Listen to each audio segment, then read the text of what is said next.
Mr. Ngaurabji insists that I should talk with you about Buddhism, non-violence.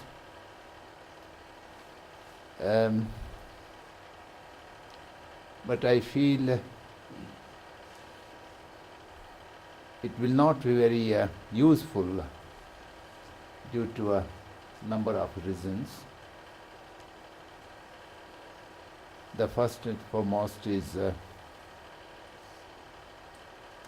we are meeting for the first time with each other. We are all strangers. I do not know your background, understanding and study about Buddhism and non-violence, which level you are, and what kind of question you entertain in your mind. So that is the difficulty. Without having understanding with each other, to have a meaningful dialogue is very difficult. And secondly, my own limitations. I do not know English language, so it's difficult to communicate in this language without having any knowledge about it, and at many times I feel a shortage of vocabulary. And then thirdly, Buddhism is one of the widest subject among the different religious traditions. It has a numerous volume of literature, the Buddhist philosophy, Buddhist science, and Buddhist dharma or religion. So it is one life is not enough to learn this dharma. So within a few minutes, 40 minutes or 1 hour, to talk about this subject is really difficult. Nevertheless, I will say a few words. It may be useful to you by chance, or it may not useful to you, because as I mentioned, we don't have the basic understanding of each other.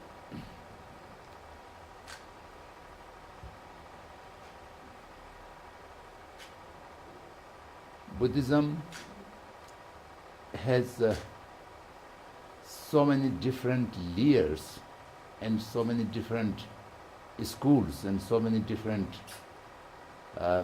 approach. So therefore, one approach may not be comprehensive to introduce Buddhism to anyone who does not have any background knowledge about it. So nevertheless, I will talk from the historical viewpoint.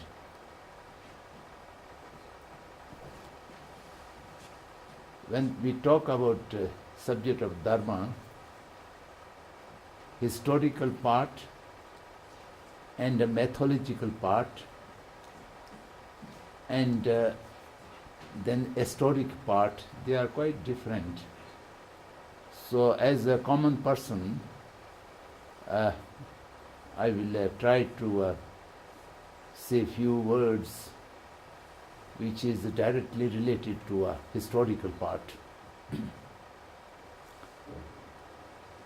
So if we look back to the life of Siddhartha, the prince of King Shuddhodhan of the kingdom of Shakya at Kapilvastu. Kapilvastu is geographically located between India and Nepal. If you have visited Nepal, the half of the Kapilvastu, where the Siddhartha was born, is in India, and half of it, including the Lumbini garden, is in Nepal territory. And he was born as a prince, and the fortune tellers and the astrologers give a kind of prophecy. If he remains in a household, he will become king of kings. It's called in Sanskrit language Chakravatin. Chakravatin means empire, ruling over many kingdoms. But there's most likelihood he might be renounce the worldly pleasures and become a monk, a sage, and lead a spiritual path. So with this prophecy, the father of Siddhartha take all kind of precaution that the Siddhartha may not be renounce the worldly affairs, worldly pleasure, and all kind of good things have been visible to him, and all kind of things which might bring sorrow or pain are being kept away from him, and he was very strictly supervised and not allowed to mix with common people. Nevertheless, how far a person can be kept like in a prison, when he was around 28, 29 years old, he went out. And he went out to see around the township of Kapilvastu with a horse driving chariot. And Chandak, his chariot driver, was quite friendly with him, and both of them are similar age group wise, so they're talking quite friendly. And then all of a sudden he was moving around, he saw an old person, body was so weak and unable to move, and with a stick, with a shaking body and shaking tongues, and with great difficulty moving ahead. And Siddhartha asked, what happened to this person? And the driver says, he gets old age. He lived long time and now he is 80 plus, and therefore his body become old. Then Siddhartha says, what is old? This kind of thing comes to everyone, or for few people, selected few people has to go through this kind of experience? Then he says, whosoever is experiencing youthful body is bound to get old age. It is inevitable. Everyone has to go through this. Then he asked, I should also go through this? He says, yes. Yes, Your Highness, but you are still very young. It is far away.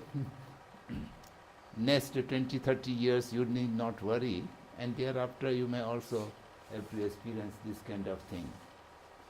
Little ahead, he saw a diseased person with pain and with uncomfortable and all kind of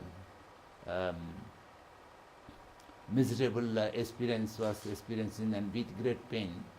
And then again, what is this? This is suffering from a disease as a patient. And the similar question goes on. Then finally he saw a dead body was taken away. Few people are weeping, and then it is going for cremation. Then he was told, this is, what is this? This is died. And what is died? What is death? And whosoever is born, and one day he or she shall have to die, and it is the final destination of every person. And then what happens after death? Nobody knows. Different religious teachers talk about differently after death, so you have to find out for yourself. Then he says, I will go back to palace, and you just return the chariot back. So the whole night he was not able to sleep, and he think about the misery of humanity. And that misery of humanity is not only for human beings, it is also pervasive to every sentient being. Whosoever has a consciousness in the body has to go through the decay, the disease, the death, the old age, the poverty, and unpleasant experiences. And what is the essence of temporary pleasure? Whatever pleasure we have at this moment is not a permanent. It is transitory, and it bound to be a past thing. When the pleasure and comfort disappears, it brings displeasure and uncomfort. So the whole world is full of misery and pain. And I must find out a remedy, a permanent remedy to this suffering. So he realized the world is full of suffering, and the worldly affluence or wealth does not have the potential or the power to get freedom from all this kind of suffering and pain. And someone must find out what is the real remedy to the suffering, and what is the real cause of the suffering, and whether the cause of suffering can be eradicated or it is not eradicable. So he think about all this, and then the next day he asked his father to allow him to go for search of truth, search of a remedy to find a cessation of all kind of misery which are inevitable to all living creature. And his father did not allow it, but that night he escaped, and then he went to far away from the Kapalvastu, and it is about 250 kilometers at this moment. He passed through all this way and went to Gaya and meet many spiritual masters, and he have a conversation, dialogue with 5 or 6 of spiritual masters. No one was able to give him a very satisfying answer to his questions. Then he finally went to the river Nirajan near the Bodh Gaya and sit for meditation with great effort for 6 years, and thereafter he was able to get the enlightenment, the Buddhahood. That means the perception of the ultimate truth. The perception of ultimate truth is the entire phenomenon which appear to be exist by its own nature or by its own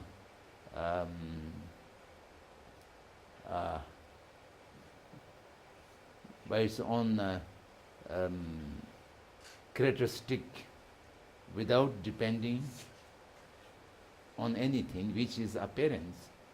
And actually everything exist interdependently and designated on the basis of interdependent. Due to not knowing this reality, the people have a misconception of self. And the misconception of self means I do exist by my own nature without depending on any other thing. And this misconception is the basic ignorance. And due to this basic ignorance, we have a division in our mind. Me, mine, he, they, theirs. So this division creates attachment and hatredness. And attachment and hatredness is the basic defaultment of mind. And due to this basic defaultment of mind, we accumulate lot of karmic force. Karmic force means action which gives some kind of seed into our mind to give result. And due to that, we have to reborn in this world and go through all this kind of misery. So seeing this ultimate reality and the complete cessation of the ignorance and thereby complete cessation of the misconception of division between me and the other, and thereby the come to end of the attachment and the hate, and thereby you can remove all the mental defaultments. And if you remove the mental defaultments, you get the freedom. That is the enlightenment. So this he realized, and then he talked about to his first 5 disciples in Sarnath, and then the whole his experience of 6 years meditation and his realization, he talked about the 4 Noble Truth. 4 Noble Truth is the basic framework of the entire Buddhist Dharma, the entire Buddhism. He says the suffering, the misery is a fact. Everybody do experience it. The truth of misery is the first factual thing all sentient beings are experiencing. We have to understand it. And this misery is not come to you without any cause, nor it is given by any external force. It has its own cause. The cause is the mental defaultment and the action which come out of mental defaultment. So there is a cause of misery. And that is the second reality, the second truth about the factual things. And then the third is this cause is not a permanent thing. If you do effort, you can eradicate the cause. The eradication of cause of misery is the truth of path to freedom. And if you practice that path, you will get over and you can eradicate the entire cause of suffering and misery. And if you practice that path, you will get the freedom. And the freedom is the fourth noble truth of the cessation of misery. So these 4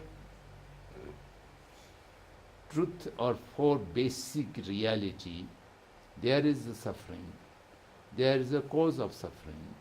The cause of suffering has an antidote to eradicate it. If you practice that antidote, you eradicate the cause of suffering, you will achieve the freedom from suffering. That is nirvana, the Buddhist terminology, or freedom from all bondage.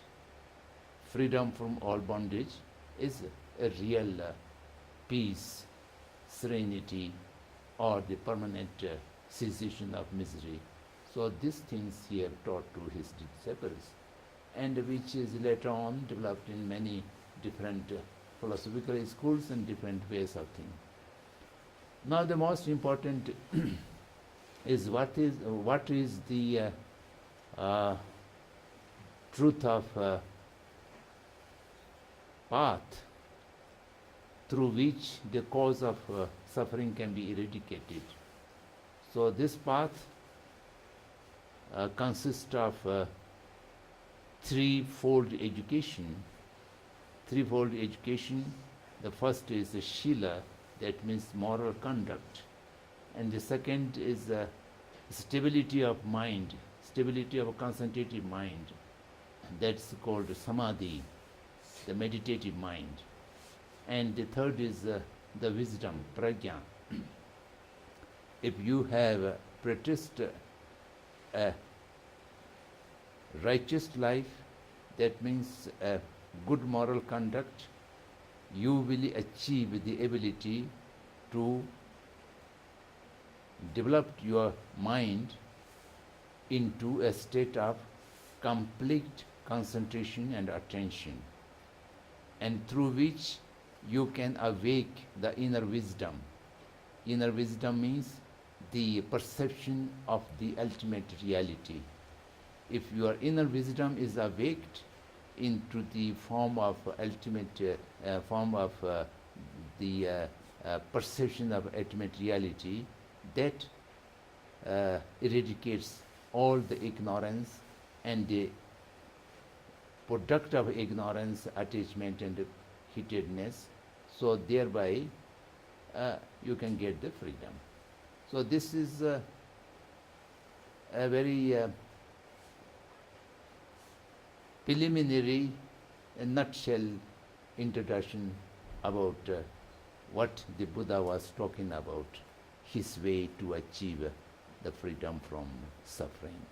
Not only for oneself, for entire sentient being. If you are able to teach this to any sentient being, each one of sentient being has the potential to get the Buddha nature and to get freedom from the suffering. And then the philosophy of interdependence and the philosophy of non-existence of independent existence gives the necessary to conduct non-violently. The moral conduct, what is morality and what is immorality, how to differentiate which is doable and which is don't. That division is been demarcated, whether the action is violent or action is non-violent. Whatever action is violent, that is unwholesome, that's negative action, and whatever is non-violence, that is wholesome, because someone do some harm to you, you do not like it, and similarly if you do some harm to others, the others will not like it. All sentient beings are extremely equal in one sense. No one looks for or likes any kind of misery, pain or discomfort, and everybody looks for peace, happiness and comfort. So this is no difference between any sentient being. So therefore, a behavior of sentient being, particularly behavior of human being, shall have to be compassionate, non-violent, because each one is unlike and doesn't want to be harmed or to be caused any discomfort. So therefore, the basic immorality is to cause any kind of harm to any other sentient being. So this is how the teaching of non-violence become very important into the Buddhist way of life or Buddhist practice. So a non-violent conduct will give you the ability to increase power of concentration, and power of concentration is need to be practiced through a meditative methods, and through that meditative methods you will achieve the complete ability to concentration the whole mind to one object, and that is the basis how to awake the inner wisdom, the perception of the ultimate reality. And that perception of ultimate reality is awake to in your mind, then you are in the path and you eradicate the ignorance, and thereby you can get to the freedom. So this is a very gross level I can sum up. So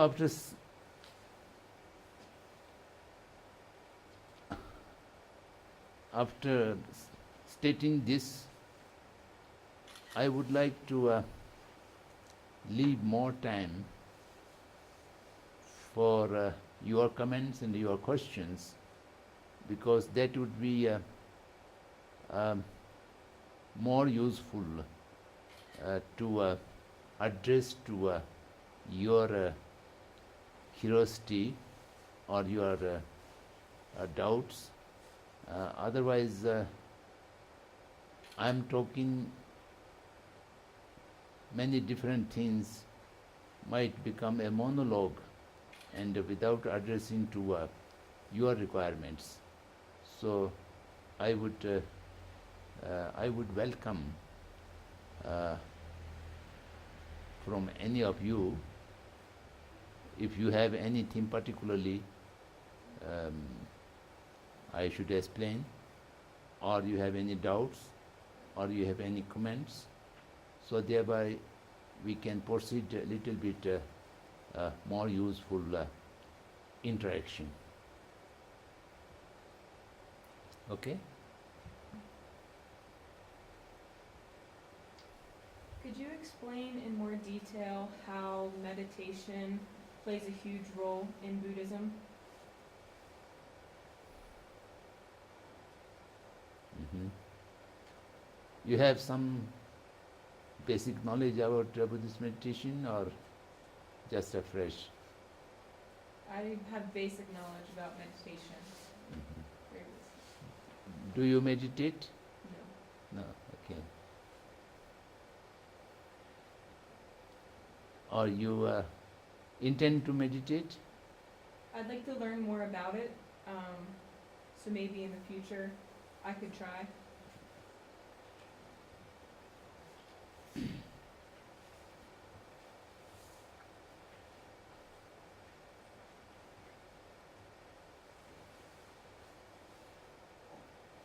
The word meditation become a kind of very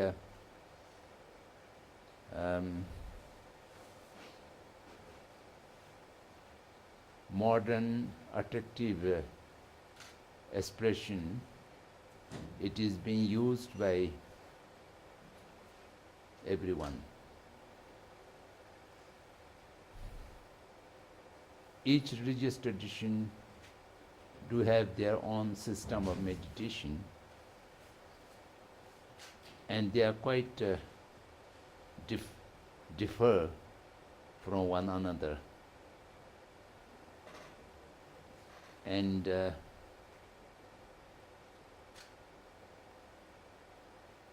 in a very short spell of time, to talk about meditation without proper learning about it, to just accumulate some information may not be very useful, and sometimes it is dangerous as well. So that's why I asking, do you meditate or do you intend to meditate? Just for accumulation of information, then it is okay. But anyone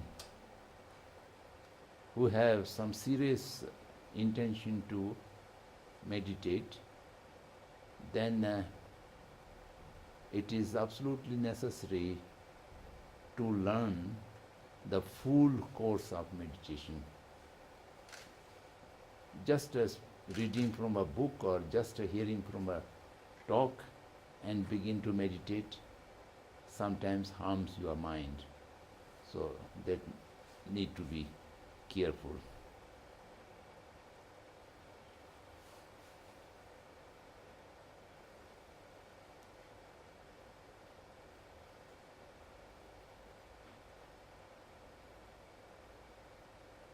In the Buddhist tradition,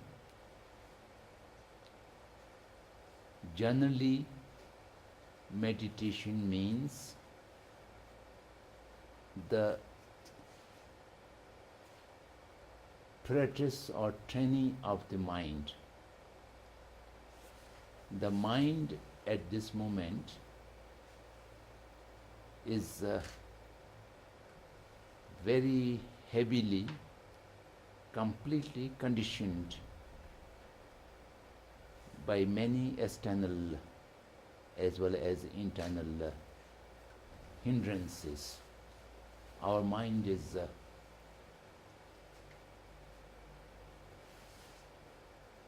first of all not under control of ourselves, and secondly, our mind does not have the capacity to remain attentive and concentrative. If you try to concentrate on one object, it will not stay there for a freak of seconds, it goes away. So that is the biggest hindrance to achievement of stability of life.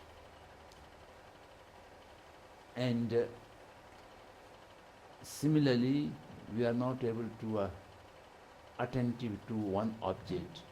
We are not able to see the things in depth. It is just like bird's eye view. We can see many things, but we are not able to go in depth of any subject. So therefore, meditation is to restore the mind's ability to concentrate, attentive, mindfulness, and under control. And in a way we may say we are able to use or command our own mind according to our own choice or our own wish. So that has to be go through a very long process of training. Having said that, generally the way of meditation can be classified into three categories. The first category is the practice of concentration. Practice of concentration means you have to choose an object of concentration, and choosing that object, then you just keep attention on that object. So this is like seeing as object through a subject and trying to achieve a stabilization between the object and subject, and to remain the mind equal to that object. And that is one kind of one category of meditation. And the second category of meditation is to cultivate the mind. If you are so unhappy, how to remove the unhappiness feeling and bring a happiness to your mind.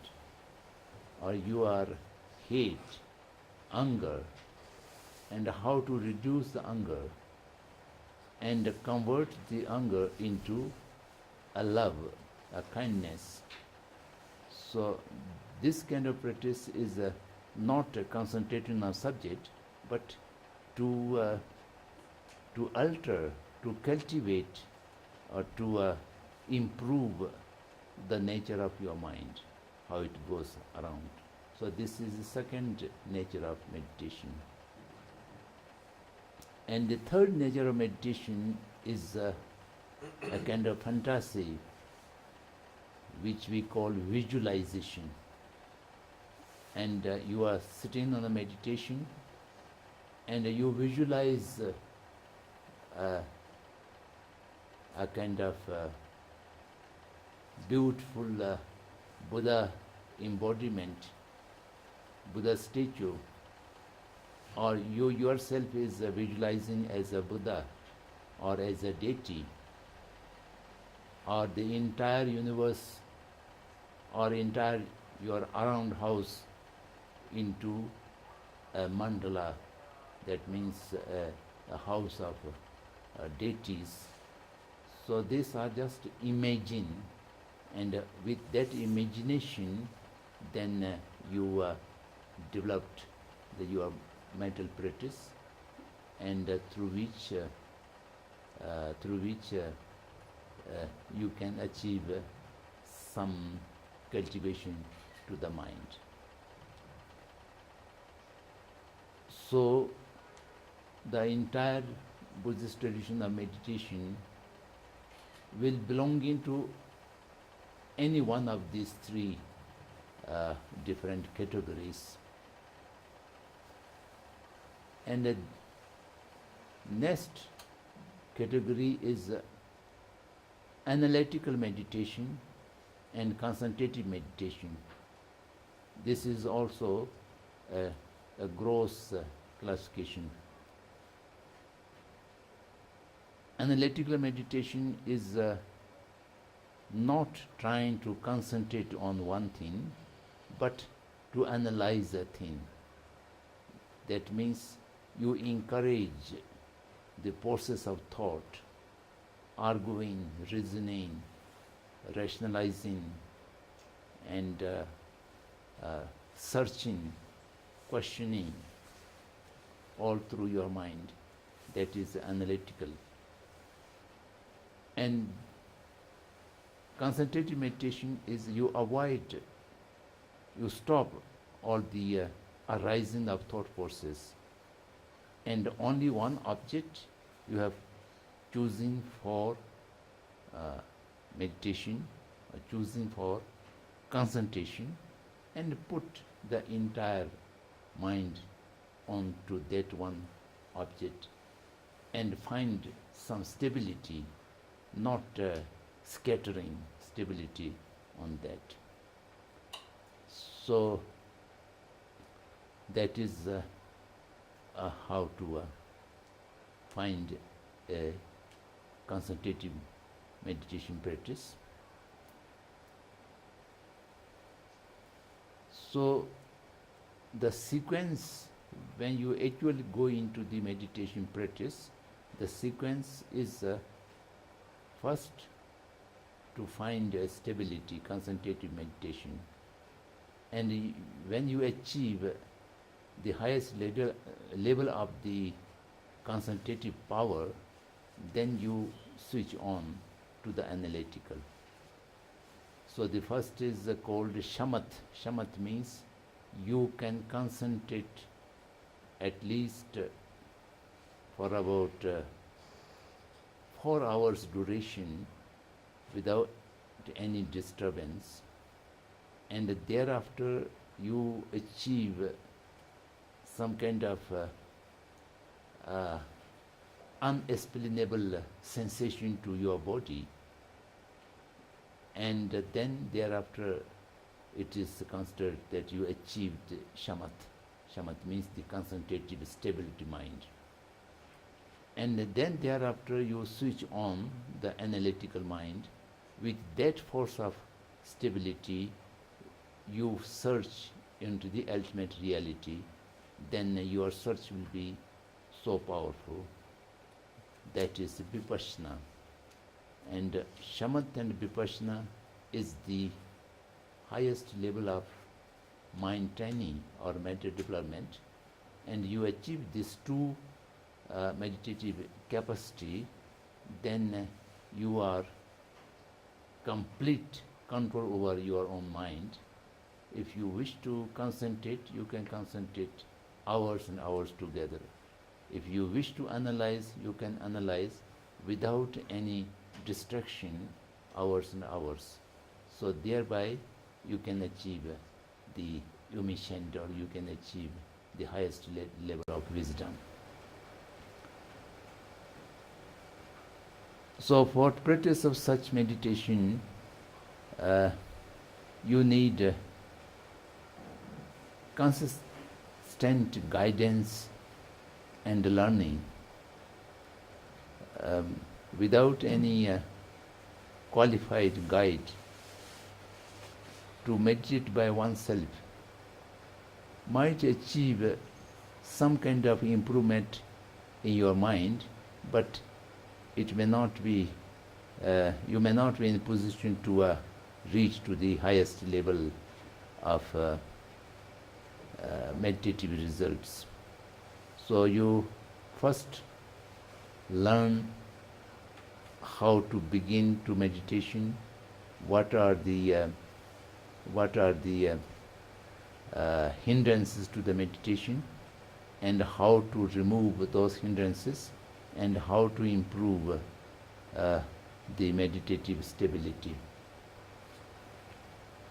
There are some symbolic pictures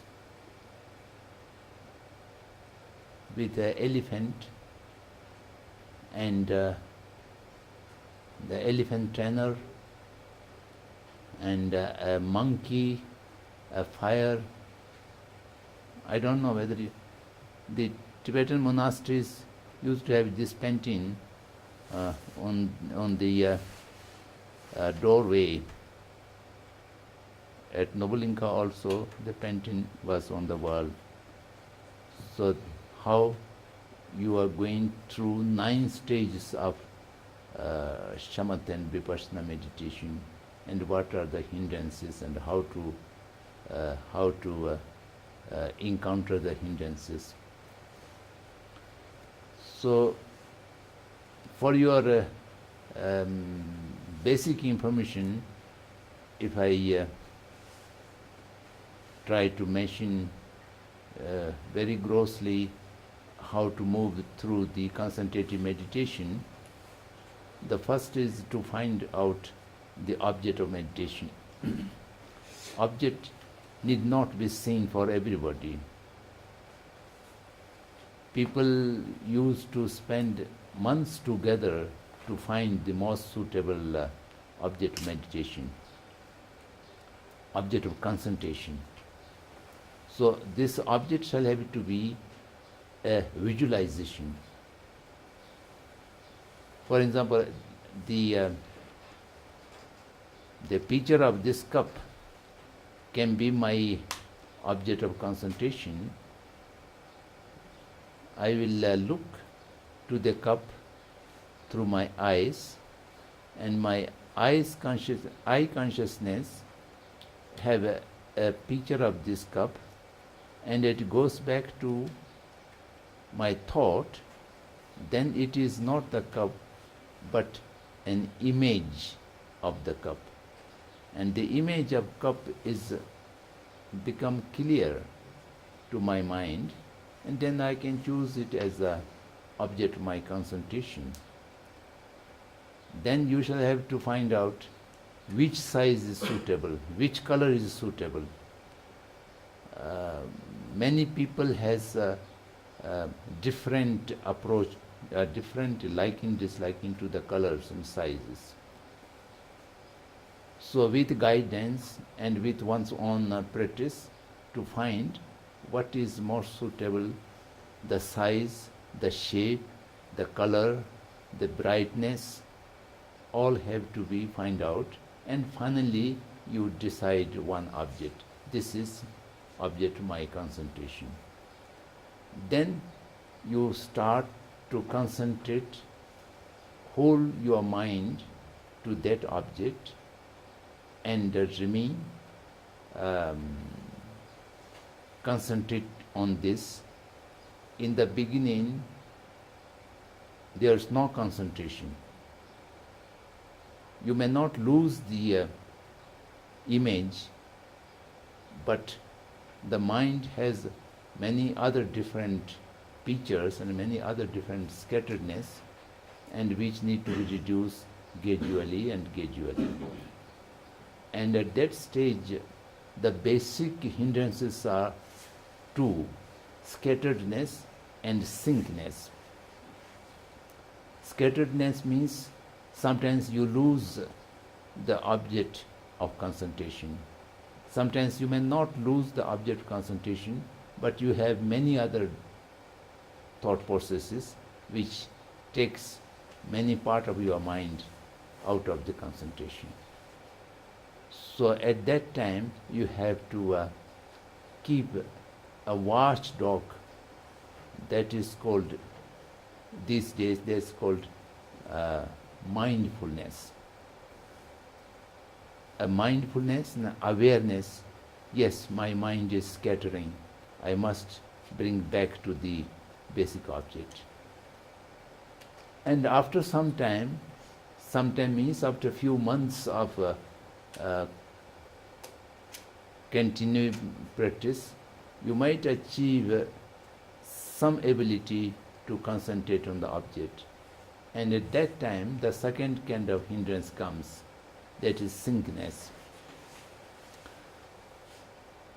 Your mind become dull, and you are concentrating on the object, but the grasping to the object is very loose, and then you become drowsy, and you may just sleeping over it, or your mind is sinking on that object, and the clarity and the force is losing. And that is more dangerous hindrance.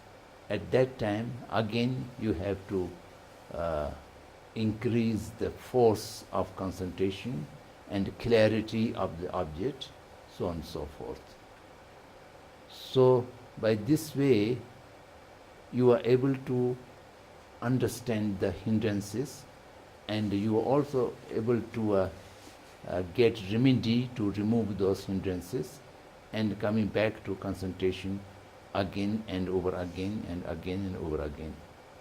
So by this way, after long period of practice, you will achieve the concentrated mind. Makes sense? Yes, thank Okay. you. Any other comment? Would you be willing to guide us through that first step of meditation at all? Today? You mentioned that we needed a guide in order to meditate, and I was wondering. Yeah.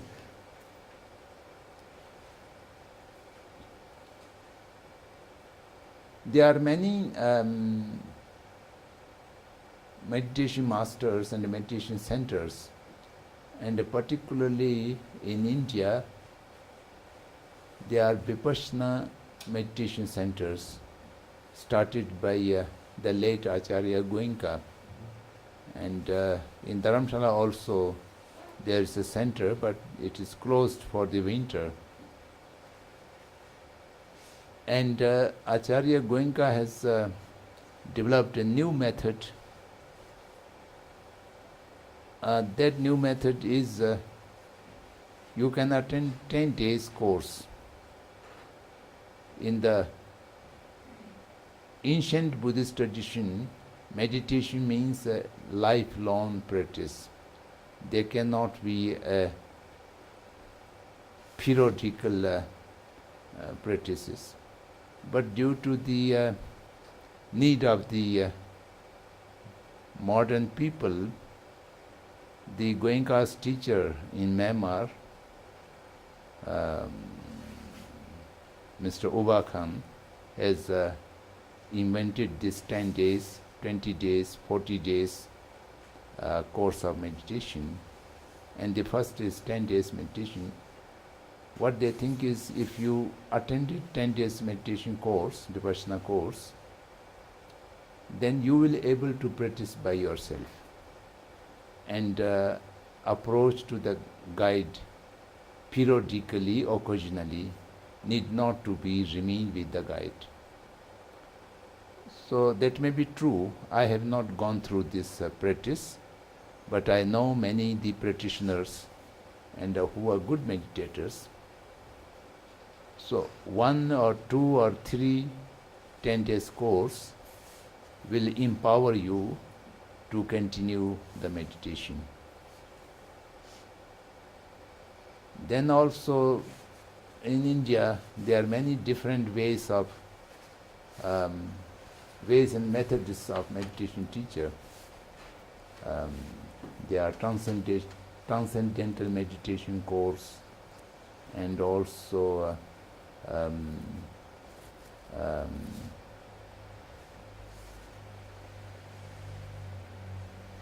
Shri Ravi Shankar, another spiritual teacher, is also giving a Sudarshan practice of meditation. I think these are even smaller, not even 10 days, 3-4 days, 10 gives you empowered the transcendental meditation. So you have to choose one method, one tradition, and then to stick to that. And before choosing, you might do some experiment, comparative study, which are not most suitable to you, and then you choose one, and then you should be attend a proper course with a proper guidance. And once you have a proper course, then you may do by yourself.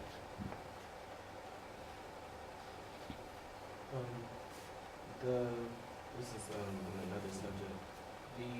One of the main reasons why we're actually in Dharamsala is about education and literacy. And so I guess just people educating themselves so that they can go on and challenge different things and make changes. So what is your take on education, especially for young people?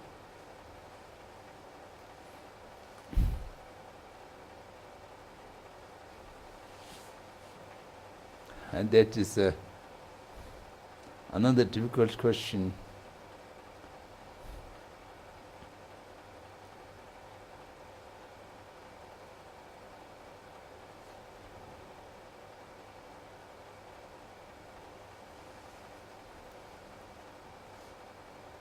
Actually, education and literacy is a different thing. Many people might be literate but uneducated, and literacy not necessarily bring education. And then particularly the concept of education differs from one system to another system. What India as a nation do have a system of education is being evolved by someone, a person, British person, Lord Macaulay, and he designed it how to indoctrinate Indian people to remain a obedient subject to the British rulers. So until now, even the independence of India for last 65 years, they have not changed the system, and by and large this education system in India is a system of brainwashing or indoctrination, not trying to awake the inner wisdom, but on the contrary, conditioned the mind of the student to make the student as useful for the rulers or for the employers. So this is very clear if you look to the expressions as well. In the past, we used to use the expression education, and the Government of India used to have a Ministry of Education. And during the Prime Minister Rajiv Gandhi, he learned from the West, and now there's no Ministry of Education. Now we have a Ministry of Human Resource Development, and all students are being considered as a resource, and which is to be processed in accordance with the need of the government, multinational companies, big factory houses, business houses, what kind of resource they need. So we are no more human beings. We are a raw material which is to be processed, designed by the economic rich people to suit the government or to suit the employers. So by this way, we are all, the students have been go through a kind of process, and by which the product is naturally, they are not producing master-minded people. All are producing servant-minded people to find an employment and to find an livelihood. So education is not aimed for development of a person. Education is being aimed for a process of person to make a fit to a good servant. So this is unfortunate things here. When I was in the office of the Central Tibet Administration, we tried to develop a basic education policy which is documented and you can find on the internet. So English language and perhaps some other language also translated, basically written, which was adopted by the Tibetan Parliament in Exile. So if you look to that basic education policy of Tibetan Exile, so you will find some idea what we think about education. My personal view is, if I make it a very short reference to my late friend Jiddu Krishnamurti, he would say education means to awake the inner intelligence of the individual. Therefore, he or she can flower in goodness. So unless you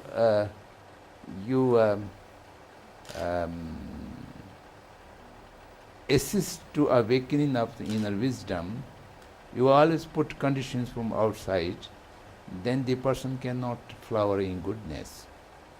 To flower in goodness, we have to eradicate the selfish motive and greed. So if education is a cause of increasing your greed, then we have already sufficient greed there. So education does not make any help to us. Thank you.